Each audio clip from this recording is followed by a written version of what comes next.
जितने कोचिंग संस्थाएं जो चल रही ना, इनका पिछले 8 साल का रिकॉर्ड निकलवाओ।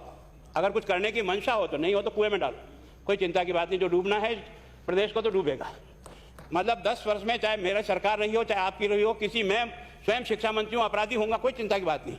लेकिन आप कम से कम इन 10 सालों से इन जितनी कोचिंग संस्थाएं चल रही है, इनकी जितनी परीक्षाएं हुई है, उनके परीक्षा के रिजल्ट के साथ आप एक टीम लगा करके इनका पोस्टमार्टम करो, तब आपको समझ में आ जाएगा कि बीमारी कहाँ से चली है। ये बीमारी इन व्यवसायियों के थ्रू चली है। मैं और आप पेपर आउट करेंगे, पेपर लाऊंगा, 5 लाख दे दूंगा, 8 लाख दे दूंगा, मैं क्या 2 करोड़, 5 करोड़, 8 करोड़ दे सकता हूं क्या?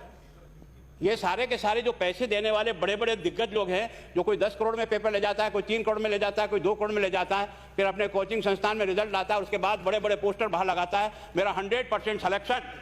ये है बीमारी की जड़। अगर मार करना चाहते हो तो यहां करो, तब तो जाकर के इसको कोई रोक सकोगे। बाकी से केवल मन को संतुष्ट करने का काम करो तो ये राजस्थान के उस गरीब बच्चे के साथ न्याय नहीं होगा, जो बड़ी मुश्किल से पढ़ता है, अपने घर में बूढ़े माँ बाप को भूखे मार के पढ़ता है, और उसके बाद परीक्षा के लिए जाता है, रोता हुआ घर लौटता है। क्या दुख नहीं होता है? हम लोगों के मन में कोई रहम नहीं है कि आखिर उस बच्चे का क्या होगा जो अपनी बड़ी पीड़ा के साथ पढ़ रहा है। इन सारे पैसे वाले लोगों के पास में आपने सारी सरकारी नौकरियों को भेज दिया। मैं बहुत कड़वा सच बोल रहा हूं। आज जो पिछले 8 साल में नौकरी में लगे ना, उन सब का भी पोस्टमार्टम कराओ, आपको लगेगा आधा फटी मामला निकलेगा। कोई है नहीं, कोई सोचने वाला है इस पर कि आखिर उसके दर्द को कौन जानेगा, है ना। जिस प्रकार से हमने परीक्षा के माध्यम से इन पैसे वाले लोगों को उतार करके सारे के सारे उन गरीबों की आशाओं के ऊपर पानी फेर दिया।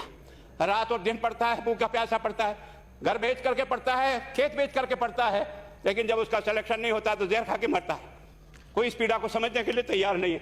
और हम इस कानून को ला करके दुनिया को बताना चाह रहे हैं कि हमने इतना बड़ा कानून कर दिया, इस कानून से कुछ भी नहीं होगा। मैं आज आपको कह रहा हूं, ये जो आपने नए प्रावधान जोड़े हैं, मैं सोचता हूं कि मुझे कुछ बोलने की इच्छा नहीं, मुझे बहुत दुख है इस बात का। क्या होगा ये?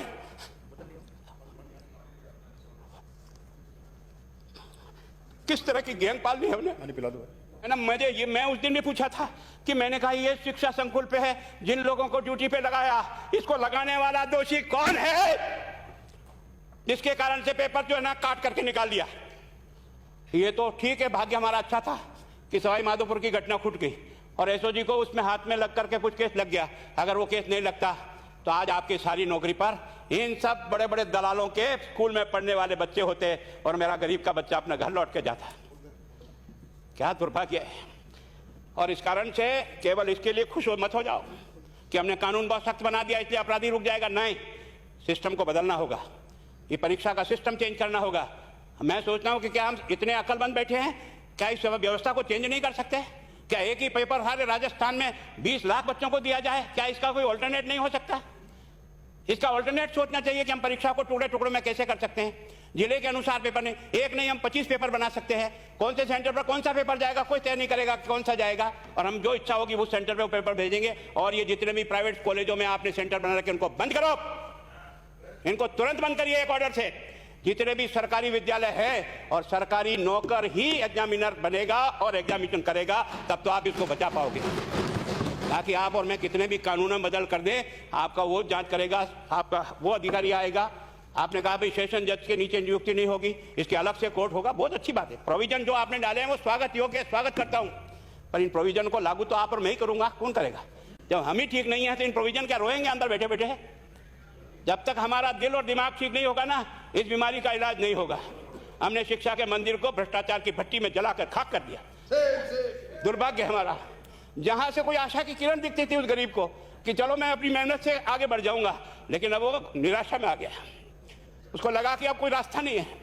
और इस कारण से मैं सोचता हूं कि आप जिस भावना से लाया, मैं आपकी भावना की इज्जत करता हूं, लेकिन केवल आपकी भावना इन बेईमानों को नहीं रोक सकेगी। इसको रोकने के लिए हमको सिस्टम को बदल करके और तुरंत उस पर ध्यान करना चाहिए। कानून 302 का बना हुआ है, क्या मर्डर रुके? आप भी जान रहे हो रोज के रोज पोक्सो कोर्ट में आजीवन कारावास हो रहा है, क्या व्यभिचार रुक गया है? अपराधी को दंड मिल सकता है, अपराध बंद नहीं हो सकता है। अपराध बंद करने के लिए जो सिस्टम होते हैं उस सिस्टम में चलो।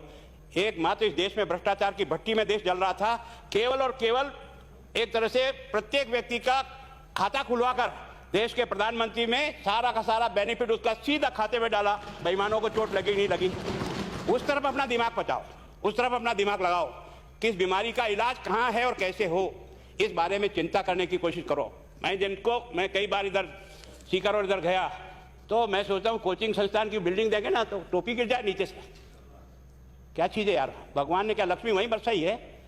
और जो बाकी संस्थाएं, उसका कारण यह है कि हमने अपनी दुकान को इतनी कमज़ोर कर दी है कि जहाँ बच्चे अच्छी तरह से शिक्षा लेकर के हम जैसे गरीब पढ़ करके यहाँ आ गए, अब वो रास्ते नहीं हैं। और इस कारण से मेरी बहुत विनम्र प्रार्थना है, इस बीमारी का इलाज चाहिए बच्चे को, कानून से नहीं होगा, कानून के अलावा होगा, और उसमें आप करें। धन्यवाद।